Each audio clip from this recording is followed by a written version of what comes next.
associated with you. Thank you. Asante sana. Okay. And of course the entire executive, for the alumni, the student leadership led by my younger brother Moses Mutuko, the fraternity of Dedan Kimathi University of Technology, and especially the owners of the event, who are the alumni of Dedan Kimathi University of Technology. Good evening. Dekutu oye. Dedan Kimathi oye. Asante sana. I have a request to make before I continue. That if you have something called an honorary alumni, I am requesting that I be put in that list. And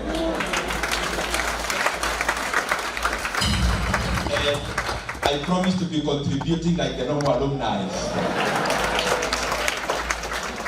so that I get associated with this very great institution. I came with many friends, but I just recognize two of them to represent all the others. Harin and your brother, please stand up and come here.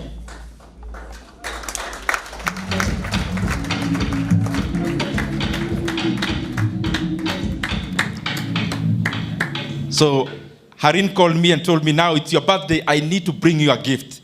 And I told him I'm coming to this function. He actually told me because he had seen online. He told me, I'm already here. So I want him to say hi. He's a young man, and say what they do. And then I'll take a very little time to give my message. Good evening, everyone. Good evening. My name is Harin Majevdia. Me and Harsh are twin brothers, identical twins. And we are local manufacturers of pharmaceuticals. Tunatengeneza dawa hapa Kenya. Na raundi tumesema bye Kenya. Bye Kenya. Dindinyoro hoye. Dindinyoro hoye. Thank you very much. Please clap for them, because I needed them to say that part of manufacturing because it's very close to my heart. I want to appreciate all my brothers and sisters who were on stage before us and the VC, and of course starting from Kihonge and all the others, Gitau, Dixon. I listened to your message, and I have to say that you actually took time.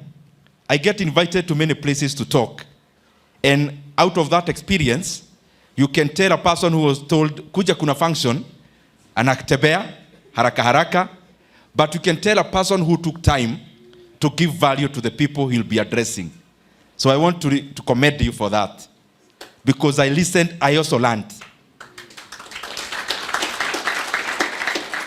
And I hope we all took note of the issues of tax and also the issues of leadership, which you took too much time, my brother, to research.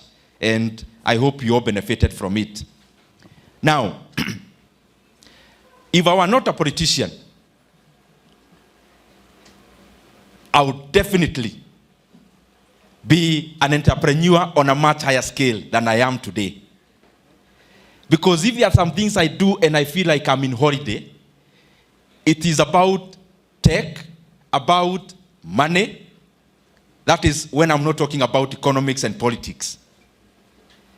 And when I was seated here and listening to all the presentations, I realized there is so much I didn't know about Dedan Kimathi University.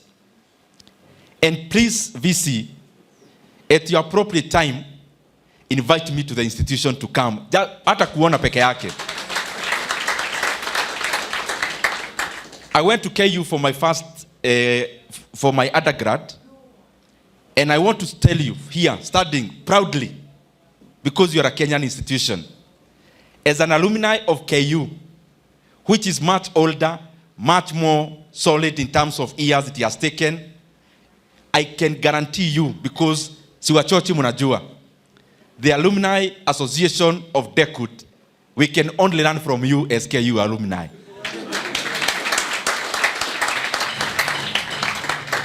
Alafu kuna kitu nimeona hapa. Nashangaa, kwani hii culture mnasema ya DECUT, kwani mtu akiingia, do you vet the personalities of the people because there is some air of excitement and energy in this room, which is very rare to find in people who were in campus some few years back. There is some energy, some stable, solid confidence. Kuna kitu tu naona hapa, sijui nitaidescribe aje, lakini I have come to appreciate that these young universities are definitely doing better than those who came before. And I can see that culture.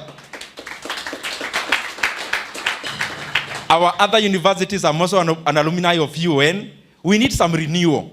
The renewal I'm seeing here, I think it needs to percolate into those older universities. Now, what I'm telling you is from the heart, and I attend many functions. I have to say that this is a very different kind of an event. The energy, the psyche, the humility that is very solid, but also very deep.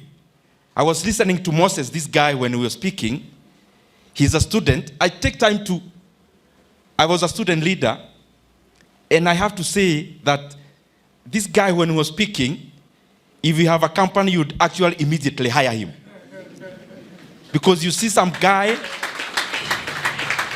who knows what he's saying, but is not rubbing it on your face that he actually knows what he's saying. That kind of confidence in knowledge and depth, I can tell you, is not very common, but I find it very common in this hall. The other thing that has made me very excited is that when I go out of the Kenya, I mean, I think sisi watu tumetoka mashinani saa zingine tuko na hiyo tabia, brought up in rural areas. When I'm even going for a holiday somewhere outside the country, when people are talking about to go see wanyama and the rest, I also do something called economic tourism. I don't know whether it exists in the line of tourism. That when I go to a country, I want to look at what's their GDP per capita, what is the qualitative and quantitative economic parameters. I interact with the taxi man to find out, are they happy, their happiness index. And one of the places that I like most in the US, there are many places in the US, but there are some things that are very, I feel so good going there and also speaking about it. Wall Street and Silicon Valley. Now, the technology companies we know in the US, NVIDIA, talk about Tesla, talk about Broadcom. Those two especially are doing what you are doing in terms of semiconductors. When you talk about PayPal, you talk about, if you take the Forbes list and actually check the top 10, you'll find something very peculiar there. It's either a tech billionaire or like just two, it is fashion and luxury. Because luxury and fashions, they attract very high margins and therefore catapult you to be a billionaire very fast.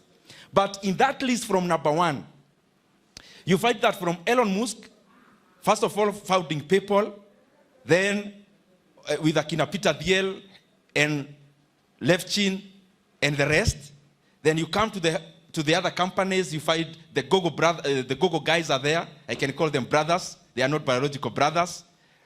You find Larry Page is somewhere there. Then you find, of course, Microsoft.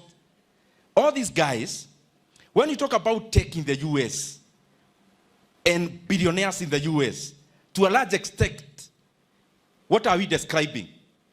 We are describing an interconnection of actually 3 things. One was a policy in the US some few decades back, which was a policy around STEM. What the US did, they realized they needed to grow their economy, but not necessarily using the brain and the IQ of the US citizens. And because every citizen of the world, they feel it's a privilege to go to the US because of how they have branded their country, so they took advantage of that, came up with a policy to promote STEM. I don't need to tell anyone from DECUT what STEM is. I mean, that is your basic unit. That is your SI units. Science, technology, engineering, and mathematics. So, they came up with that. What did they do? That all the top brains in the world, they were being given direct even citizenship, some even scholarships, to go and study STEM in the US universities. That's one in terms of policy.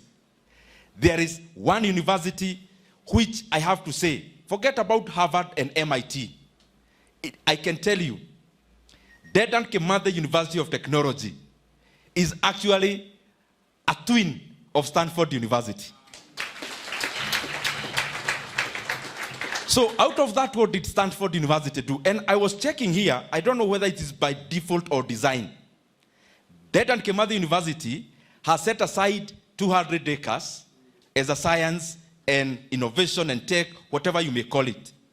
That is a camp, or they have donated land for that respect.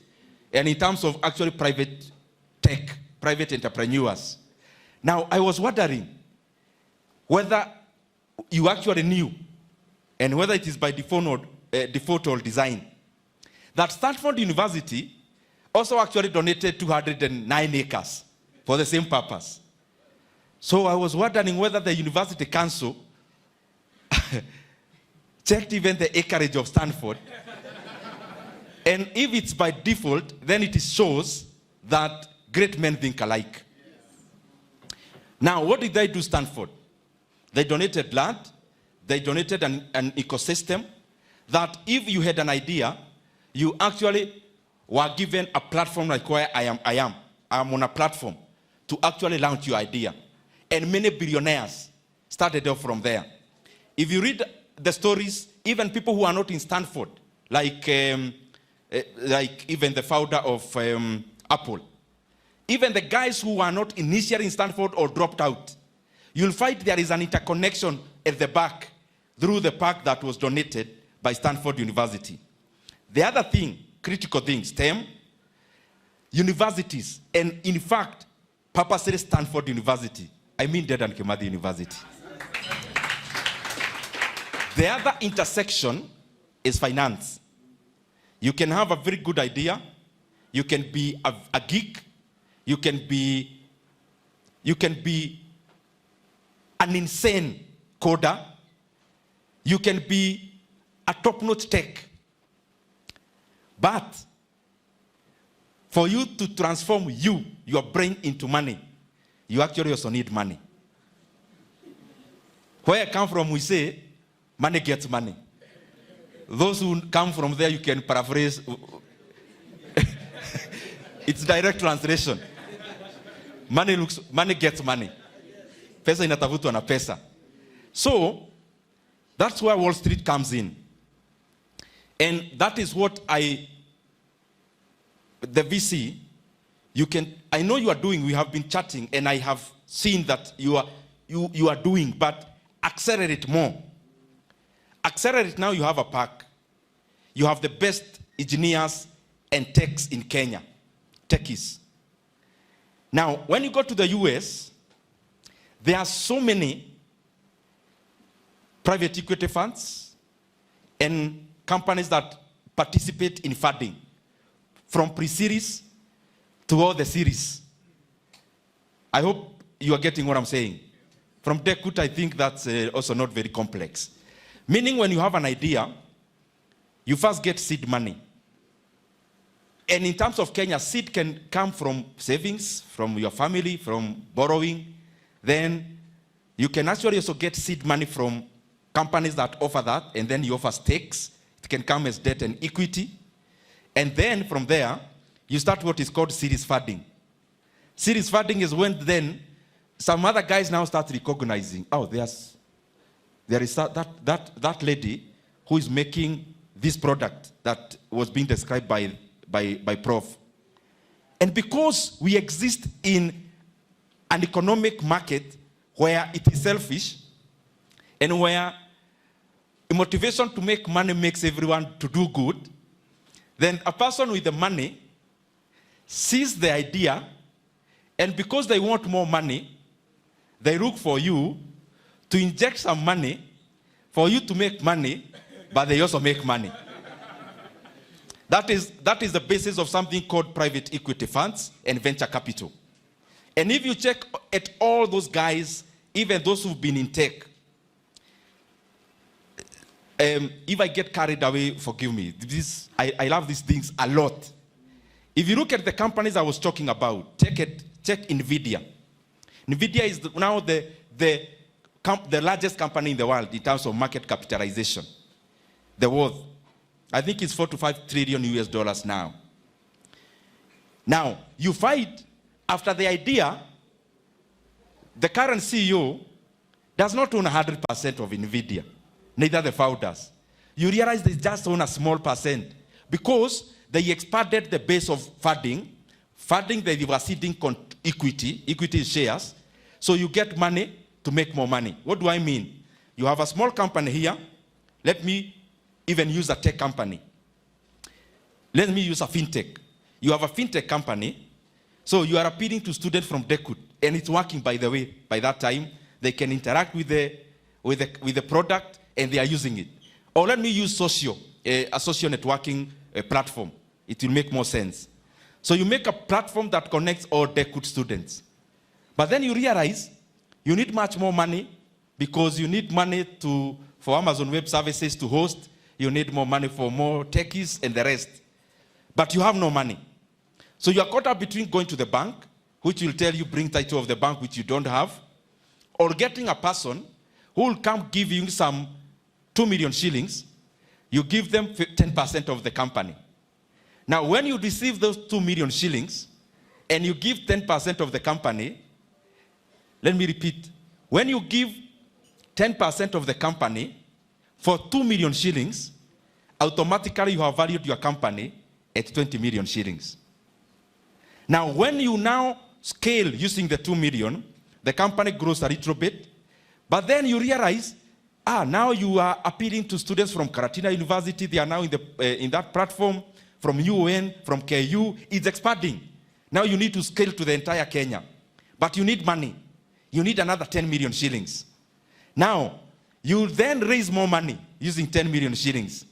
A guy comes, offers you 10 million. Now the company is more grown. You actually have people advertising in it. Now you tell them, for 5%, I'm selling it for 10 million. Now this 5% you are selling for 10 million, automatically values your company for 200 million. When you hear these companies in the US, people becoming billionaires, it is money, it's not money they have touched. They counted and deposited in Bank of America, Merrill Lynch, or in Goldman Sachs. No, this is out of that valuation. When you raise now to 200 million, that's the valuation. You are already in maybe Series A, Series B, Series C. You continue like that. You realize you are already at 1 billion shillings. Now, in the US, when you already escalate your company, the valuation is past 1 billion US dollars, you're already a unicorn. A unicorn is in a startup with a valuation of more than 1 billion US dollars. In Kenya shillings, we can say 1 billion shillings. We can use our local currency. Then from there, you actually go to the Nairobi Securities Exchange and meet the CEO and tell him you want to list your company. Then when you list your company, let's say you list and offload 25% of your stake. And that 25%, you offloaded for 500 million shillings. And remember, all this money from the one I talked about, 2 million, you are not being paid to buy a V8. You are not being paid to buy a plot. You are taking back money to scale your company further. So you become actually a billionaire without necessarily having money. So when you list now the company, you become liquid. Your company becomes liquid. You can now afford to sell 1%. Now buy in a house in Muthaiga. You can afford to sell 0.5% and do all the things you have always wanted to do in the world. All the billionaires in the Forbes list, that is the trajectory. As we talk with you here, Microsoft founder, nyinyi mnajua Microsoft ni nani? Who owns Microsoft? Tell me. Wacheni kuniangalia namna hiyo. Mnasema ni Bill Gates. Do you know Steve Ballmer was the number 30 employee of Microsoft. So he got what is called stock options, where you are working, some of the bonuses in terms of shares, namna hiyo. Steve Ballmer is now richer than Bill Gates. As I talk to you, Bill Gates is a dollar billionaire, but he has less than 1% of Microsoft. Do you know that? Because when you are an entrepreneur from Dedan Kimathi University, always know this. What is technology? You cannot be in the technology realm and then you are closing your doors and building walls. You are no longer in tech. Because what is tech actually? Technology is what? In my simple definition, anything that makes the processes more efficient, faster, cheaper, anything around there is what we call technology.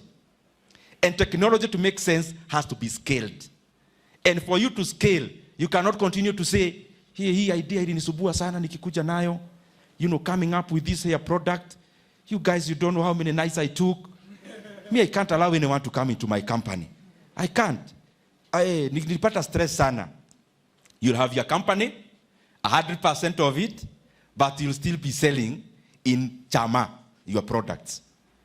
But you get financing, you broadcast your idea, you broadcast your product, you afford even sales and marketing, you afford scaling in terms of manufacturing, and you get much more valuation and you get richer faster. Niko karibu kumaliza. And by the way, I have given you homework. Go check, because there is no other university to talk about this in Kenya more than Dedan Kimathi University. From tomorrow is Saturday. Take time to just Google Forbes list. Ukiweka Forbes real-time list, it brings you billionaires in real-time world. Wa kwanza utaona ni Elon Musk. So study them, 100 of them. You realize those people are alumni of Dedan Kimathi University. Of where they come from. You realize they are thinking, how they are made and wired is about Dedan Kimathi. The reasoning I have seen is the reasoning of Peter Thiel, of Levchin, of Twitter founders, of Microsoft founders, of Steve Jobs. The reasoning. What I have seen here, somebody who is sane, but doing things that would pass as not very sane. Because you can't be above the average when you are appearing very average, even in the way you do things. Now, I know when I was invited by Kihonge, he invited me because he thought I would talk about one specific thing. And looking at your eyes, if I sit down without talking about it, I'll have wasted your night. Because beyond now, what I was talking about can pass as entrepreneurship. There is some part of investment about it when you are investing now in the ideas of others. So I'll talk about investments as I close. Alumni of Dedan Kimathi University of Technology. Just like many other alumni of other universities, we get a job. This table here, they are all working, and those who are not working in a company, they are doing their businesses. How many people are working here with a salary? With a salary end of the month? Na musinifiche. Anyone who is working? That's a very good thing. Now, hii swali ya pili, najua mtaficha white lakini musinifiche. How many of us here have a loan? A loan of any kind? From Sakov, from the bank, from Ashairok, from Fuliza?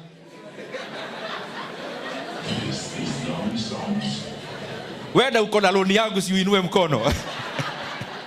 Please, anyone with a loan anywhere, in an institution, whether a SACCO, unajifanya ati unajua misi yangu sio ya bank, Naongea hata hiyo kwenye ulichukua ndio nasema. Anyone with a loan anywhere by a show of hand, including VC, I know he has a loan.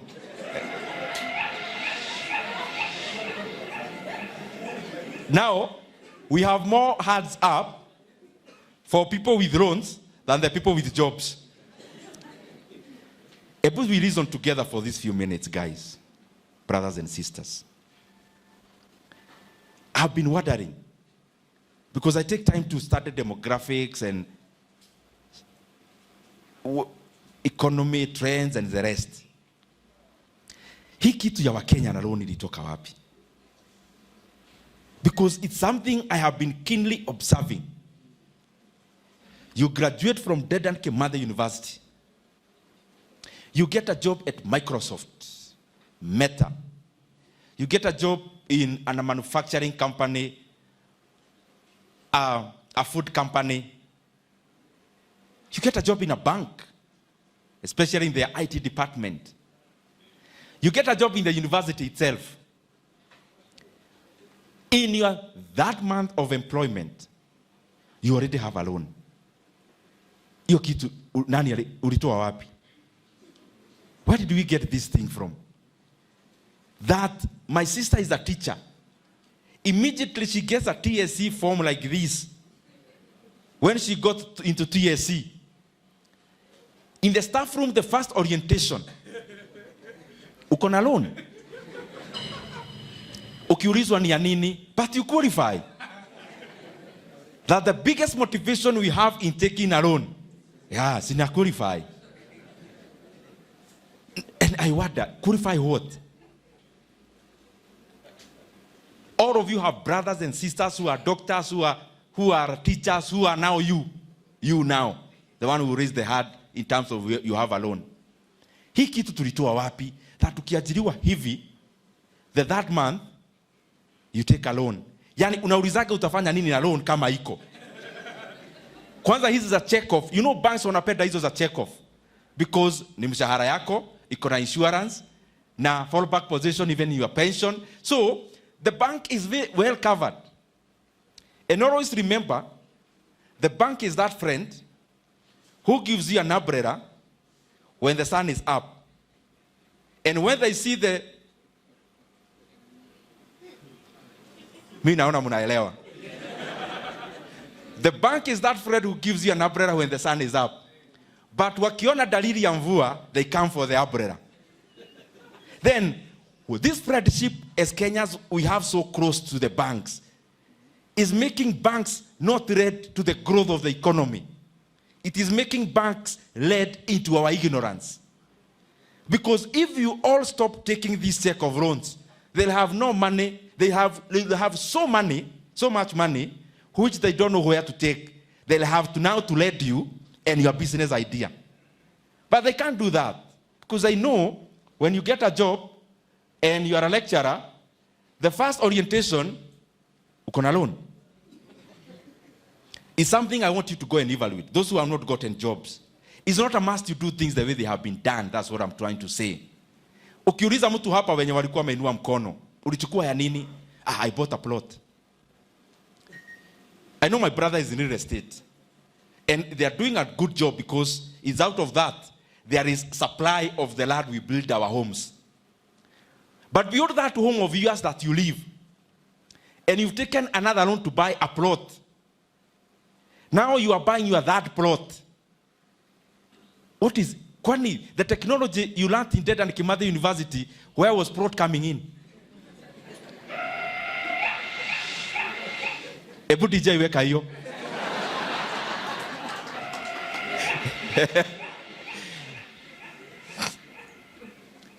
Now, you are a teacher.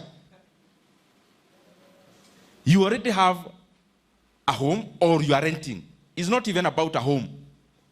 The first loan you take in the staff room, kwanza mnaleteagwa staff room kujaza hizo forms na watu ya bank.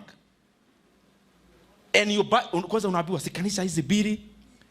Unajua nimeangalia map, kuna jengo rami hapa hivi karibuni. Which is all good for sales. Lakini, can your reason for taking a loan and buying a plot only be I was told it's good to have a plot. That, you know, my father told me, ni vizuri ukipata kazi, unakuwa kwetu tunasema teri, unakuwa na udongo. And na hakuna mtu anakusikiza. That you know that and you know it. It's something that I am shifting to you. Go and do some analysis. Does it actually make sense? When you buy from Kihonge, the first plot that you build your home, the second one you are buying is for what? You know what he'll tell you? It's an investment. And we are told, land never loses. Land never loses.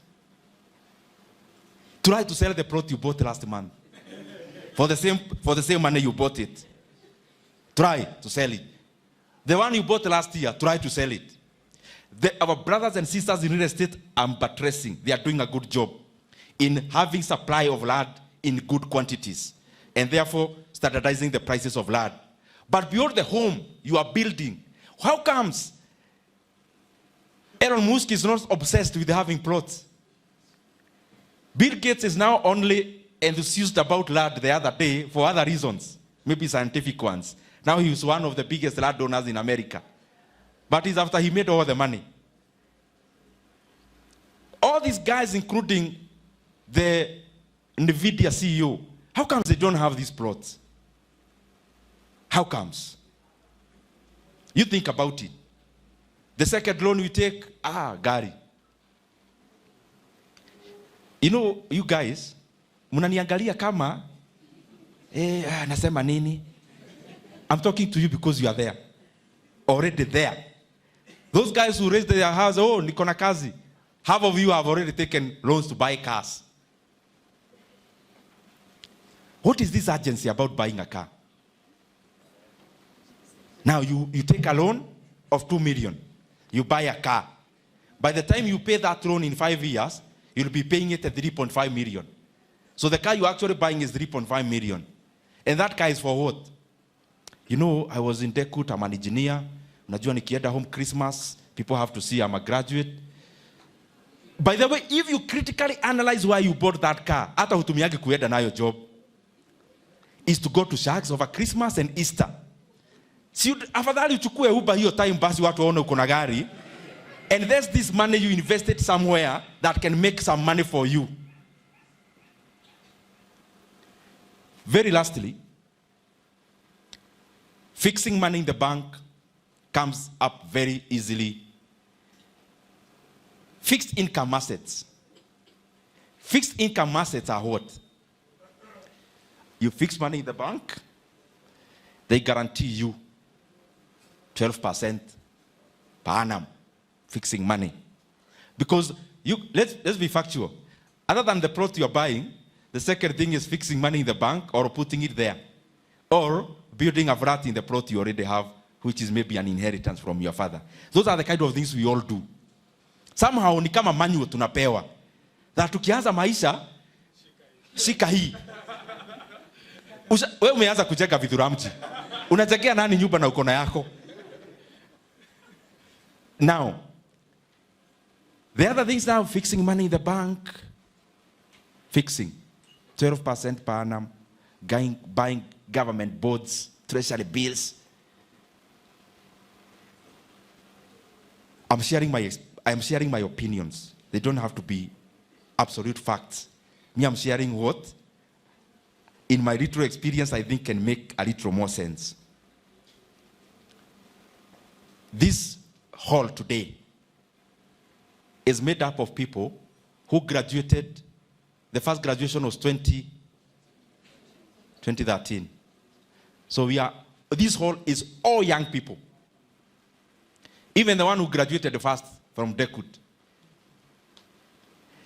So me, I always reason this way.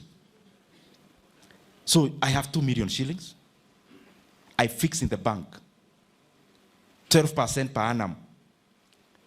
So mwisho ya mwaka nitapata 240,000. So I already had 2 million. And I'm talking humbly with all due respect. Now, if you already had 2 million, What difference will 240,000 do to your life?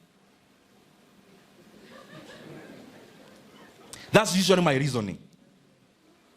Now, if I already have 10 million, if you already have 10 million from whichever source, and I fix this money in the bank, so mwisho ya mwaka maybe at 12%, I get 1.2 million. A person with 10 million, what will 1.2 million shillings do to them? Will it even change your standard of life?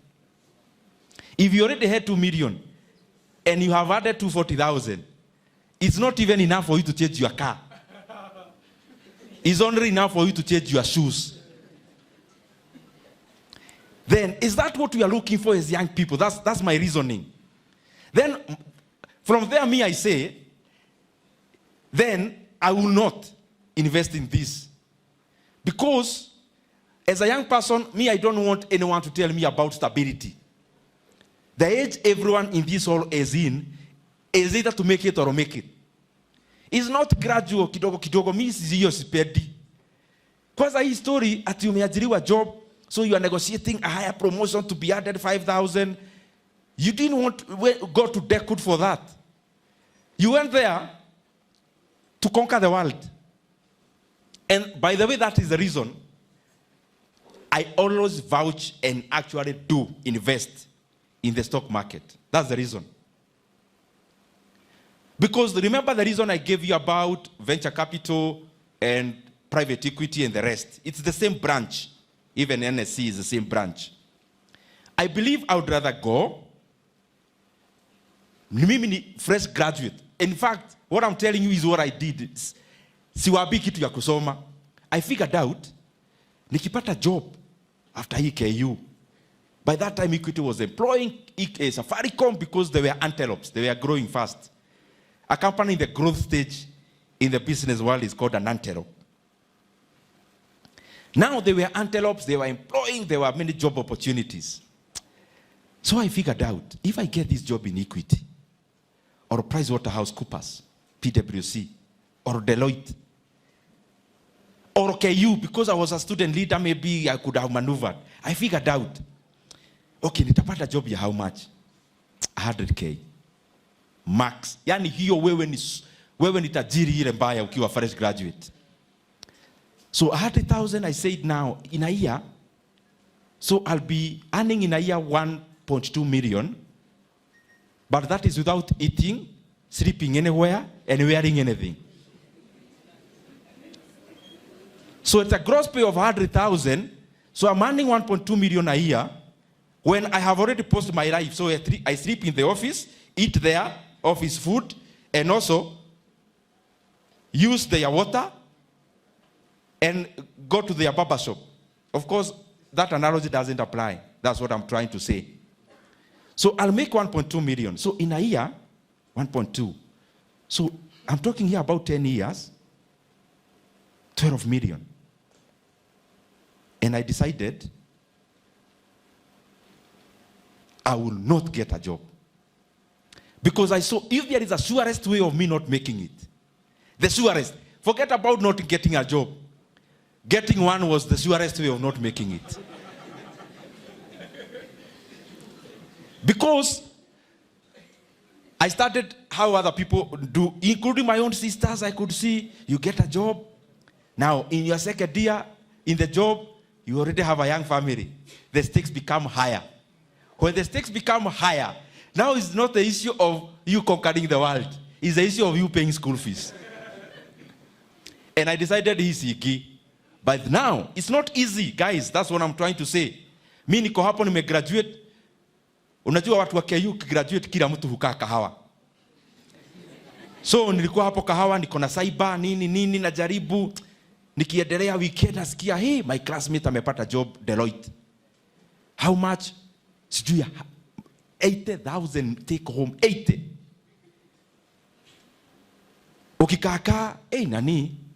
Chairman wetu wa KUSA amerudi KU job admin. Niko hapa najaribu cyber, internet imepotea, stima imepotea. Then I think nitajeji hii ufala yangu sasa. Hata mimi nifanye kama wengine. Lakini nikaona hii mtego nikiingia, niko hapo. All I'm trying to say, the first 1 year, real tough, desert. You are in the wilderness, we are in Kalahari desert.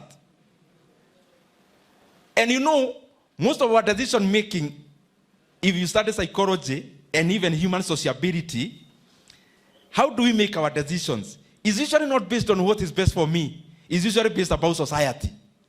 It's usually about my prayer group. I'm the only one who is not driving. Do you know, by the way, those are the basics of our decision making? You know, I go to church, ACK, now, kwa youth ya hiyo church, you know, I'm the only one who is not buying a plot. And that becomes the primary decision-making organ of our graduate from Dekut who did technology and engineering. I'm speaking to myself also, so I'm not pointing to you, Pekeen. So, what am I trying to say here? Mi niliona story ya kazi, nilijiuliza, wapi tushaisikia mtu ametoka hii dunia kwa sababu hakupata kazi? Then if that is not one way of eliminating my existence, then I'm not getting one. Why? Because getting one, ni kukaa tu hoyae. That's my belief. That's what I thought. Ni kukaa tu hapo. I have given people, my parents, the right to say my son works for Barclays Bank, my son works for this. You have given them that. But you are in a trap. Now, coming to investments, that's the reason I actually invest in the stock market. Because is it I put money where I'll get so much money, or I don't put? Now tell me that, invest in kitu inakupea 20%. Me, I'm not looking for 20% and nanam. I'm looking for more. The beauty is that those opportunities are there. And then when you are buying shares, don't look at, you are buying, people imagine shares are these things people trade forex. No. Shares is, we are in this hotel today. This hotel has ownership. If it's owned by 10 people, those are the shareholders, they are owners. So when you are buying shares, it is like you are replacing one of the 10. That's how shares market is. You are replacing that other shareholder because shares are not created for you. You buy ile iko na huyu na huyu na yule. Why so? Again, when you are investing, you don't look at trading. And I keep asking myself, and I am asking you, when you buy a plot in Ruaka or in Kroiro or in wherever other place, how comes you don't call your broker of the land every day to ask them, hey, bei imefika wapi? When you say, we buy a plot ya 2 million, hausubuagi watu kila siku, huko plot ziko pesa gapi? You buy and you chill. That's the same way of investing in the stock market. You do your research, you buy the right company, and because you know you bought the right company, then you don't keep on checking the price every now and then, because you know you made the right decision. So what are the kind of things I look for when I'm buying those things? Stock market, because I'm giving you the abstract as I finish, you go study by yourself. I can't tell you which year to buy, because you're already a graduate. So you must know which one to buy, but through which parameters. You study the global market. I also do that. It's not rocket science. Anyone who did these heavy courses of Dedan Kimathi, you'll find analyzing investments like walking in the park. You'll find it like going to see giraffes in Dedan Kimathi. It's that easy. You study the global markets. Like I saw the Federal Reserve this week. They lowered the Fed rate. So to me, when I'm watching Bloomberg TV, that has an interconnection with my investments here in Kenya. Because when interest rates are coming down, most times shares prices are going up. And it's no coincidence that when the Federal Reserve in the US lowered their rate by 25 basis points, immediately the New York Stock Exchange and NASDAQ recorded their highest levels ever. It's not a coincidence. So you study global markets. Where is the world going? Is the world now for rates or is it for stock market? Then you come to Kenya. Kenya, you start the sectors. Now, there are many companies listed in the NSC. Some are in agricultural sector. We have Kapchorwa Tea, Williamson Tea, Kakuzi. That is at agricultural. And forgive me if I'm not talking to you. This issue I'm talking, I would rather talk to 5 people other than talk theory for all of you to clap. You get what I mean? Yeah. I don't want to motivate you. No. Motivation, I don't think I fit the bill. I would rather speak to 3 people who will do it other than talk something that's very exciting. So after that sector, look at agricultural sector. How is it faring in Kenya? Automobiles, there is only one company listed called Kind General. You go to insurance, you go to banking, you go to technology, you go to energy, Kenya Power, KenGen, Total Kenya, such, Umeme. That helps you first of all see the trend in sectors. Like for me now, my number one sector of interest is banking. Because of all the sectors in Kenya, banking is making more money than all the rest in terms of growth in profitability. Then number 2, when I look at banking, it is the only sector in Kenya that they are expanding geographically massively. And they are not limited. That Equity Bank today here is now in DRC, is now in that other place, is already going to Ethiopia. So I look at that and say, now, if they are going to Ethiopia, this Kasia yangu moja will also go to fetch for me money from Ethiopia. You look at it that way. Then, why stock sector? Then you zero in. Now, let's say you are in banking. You zero in. What are the things you look at? You look at number 1, profitability of the company.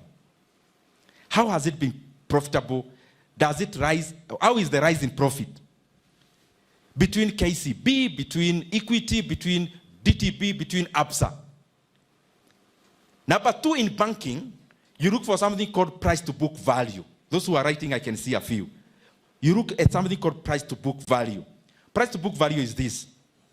If you are starting a bank in Kenya today, the core capital has been 1 billion, though it is being increased. So if there are 10 people starting a bank, we will all cough in 100 million shillings. We go start a bank. That is called core capital or shareholders' funds. Core capital or shareholders' funds. Now, this is the lopsidedness in the Kenyan market and the opportunities I see. Most of the banks are now trading below that 1 billion. Forget about the billion. I'm not talking about the billion. Shares already are subdivided. Zinatoka shilingi hata 20, kuna ya 10.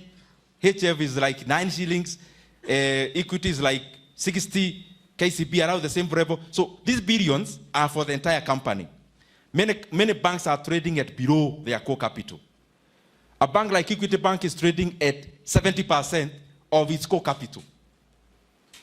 The cheapest bank in Kenya in terms of shares now, Diamond Trust Bank, has core capital of 99 billion, and the entire worth of the company is 33 billion. So to me, I'm not saying anything. I'm not saying anything, I'm just talking. So I look then after that, is it profitable? Is it this? Is it this? Then I silently go and buy. You get what I mean? As I finish, so that I don't like talking abstract. And I'm saying it in all good faith. Last year, and I'm not saying it happens all the time. I'm just saying, go and analyze, do some homework. Kenya Power was trading at 1 shilling, 70 cents, 80 cents, thereabout. In fact, the few I have, I bought them at around an average of 1.7 shillings or 1.8 shillings. So let's do the math, using you here. You had 1.7 million shillings. We are talking about last year, August. It was that price. So you had 1.7 million shillings. So you could buy 1 million shares. 1 million shares. You could buy. And I need, buying shares hiyo ile mambo ya madharau, tuonyeshe box number ya guka yako. You walk into a stockbroker, you open a CDS account. It is open. So 1.7 million shillings would have bought you 1 million shares. We're talking about last year, guys. That share, as of yesterday, after falling because it's now ex-dividend. Those are things we'll talk about at some other time. It's now trading ex-dividend, so meaning shares become inashuka kidogo. To take care of that, then inapanda tena. Let's say an average of 12 shillings. An average of 12 shillings. So your 1.7 million shillings last year in August is how much? How much? Harin is how much? 12 million. But you know you took years to buy a car, eh? But you also bought a plot. Uko bere uko na plot. Sawa, basi yeta we use the shares. Uniambie. This person with the shares, ask them for money. They'll come with it after 2 days. Kenya is something called T+2. When you sell your shares today, after 2 days, the money is in your bank. Take Kengen. By July, it was 5 shillings. July this year. Now, it's around 8.5 thereabout. It seems very small money. But it means your 500,000 in July is now 850. And you're already waiting for dividend of 90 cents, which is 90,000, another money on top of that. So that's why I keep on talking about this every day. The stock market in Kenya is undervalued. Undervaluation mostly comes up because of information gap. You go study. What other people don't know is what benefits you. Because you see a glaring opportunity. When you see a glaring opportunity, you take note, you act. But other people are still buying plots and cars. Then later on, you still buy a car, but instead of that one your Fred has, you'll buy the other one now you'll have. You know which one. You'll still buy the plot, but you'll not buy the plot that other interior place. You'll buy this other one near the road, that place you know. That is the beauty about investment, and it's not gambling. You are investing in a company, you are getting shares, you become a shareholder. You go to the AGM, you can ask questions, you can give inputs, and you grow it. And very lastly, I invest in it and I vote for it because many other investment instruments don't have life. When you buy a treasury board, you are told, or a treasury board, you are paid per annum but half yearly. But the money you invested, the 1 million, after 10 years, if it's a 10-year board, you'll still get it at 1 million. It has no life. But if I buy a share in Equity Bank, people who bought when it was just Kenya, it expires to Ethiopia, it's getting life. It's like buying dama. Dama is a calf. Umenunua ikiwa a calf. This calf bears a calf. It starts producing milk. This other calf gets another calf. The calf gets another calf. And the calf is called a herd. Investing in a company is in that manner. Because company has life, it keeps on growing. Very, very lastly, national issues in 2 minutes. You see me talk about Safaricom shares. And talk about the undervaluation it is going through. And why the government is giving it for free. I talk about it because I know Kenya deserves more in the state of Safaricom shares.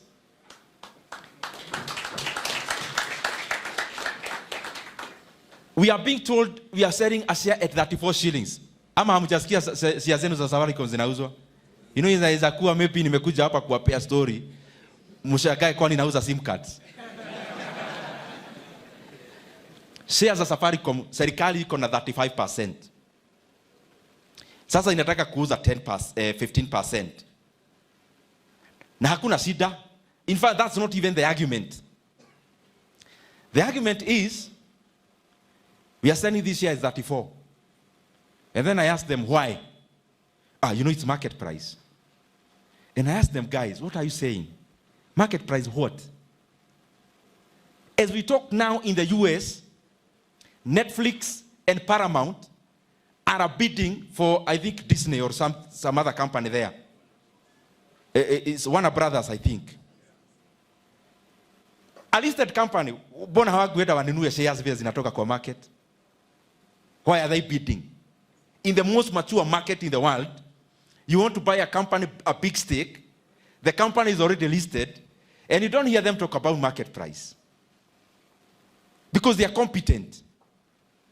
And they know market price just provides liquidity, but there is much more value beyond market price. And I gave this story the other day. 2014, after nimetoka KU, I had some few shares of a company called Rea Vipingo. It was 27.5 shillings. Then some other guys decided, we want to take over this company. And they came and said, now that the company is 27.5, we are offering 40 shillings per share. Hey, mimi na soja zangu sijui 1,000 nikaona siwatulipe haraka haraka. Because I thought I'm getting a good deal, 45% of my money. Kama tumekaa hivyo, Chris Kirobe mwenye mnamjua na kampuni yake ya Centum wakaenda CMA sijui wapi tukasikia no. These guys had given a bid of 40. Centum have given a bid of 50. Hey, then I thought, in my mind I was wondering, si Kirobe achane na hii story bana. Atadili hawa watu wa change mind. That was what I was wondering. But Kirobe put up a bid of 50 bob, Centum. Within a few days, another company called Vania put in a bid of 55. Mimi na tusia zangu, unajua mimi nafanya tu hesabu yangu that time. 1,000 shares, I bought at 27,500. So this is already 55. This guy should stop the show. Me, I need this money now. Haya, mimi nikifikiria tumefika mwisho. These guys who had offered 40 bob offered 70. But then they sat down with Chris Kirobe. They told him, please, Rafiki, withdraw your bid. Because hawakuanataka mzozano tena past that. Kirobe told them, no, fine. On behalf of the other shareholders, we are offering 70, but also me, as a person who is bidding Centum, because you have so much land in Vipigo, you are going to sell me 10,000 acres for an 80,000 an acre. Those people who know Centum, the development you see ukipita Mtwapa huko inaitwa sijui Vipigo Ridge or something, is around Vipingo. That is where that 10,000 acres came from. But that's not even the point. Then he said, after we buy this land, you also distribute some of that money to the shareholders. So they give us 70 shillings and another 15 out of the sale of the land. So my share of 27.5 shillings, which maybe if it was 1,000 shares, I had spent 27,500 shares, I pocketed 85,000. Now tell me, good guys, this hall is full of graduates. Don't we want value for Kenya? Between 27 shillings and 85 shillings, which is better? Why are we then subjecting a government asset to be sold in the first bid? My argument is, open Safaricom bid. Let those guys who are bidding in the 34 bid. Give MTN, is also a telco, an opportunity to bid at maybe another price.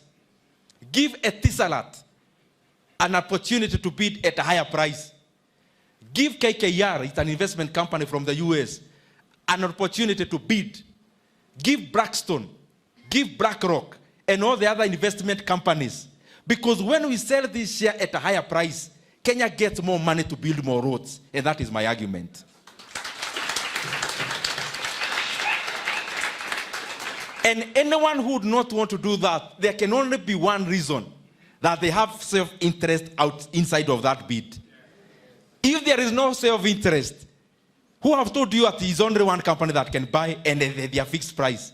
My take is, open up, sell to people, let's get the highest bid, let Kenya get the best deal out of the sale of Safaricom shares. Na hayo mengi, mimi nawatakia mema. And because you come from the Stanford of Kenya, I wish you future billionaires all the best.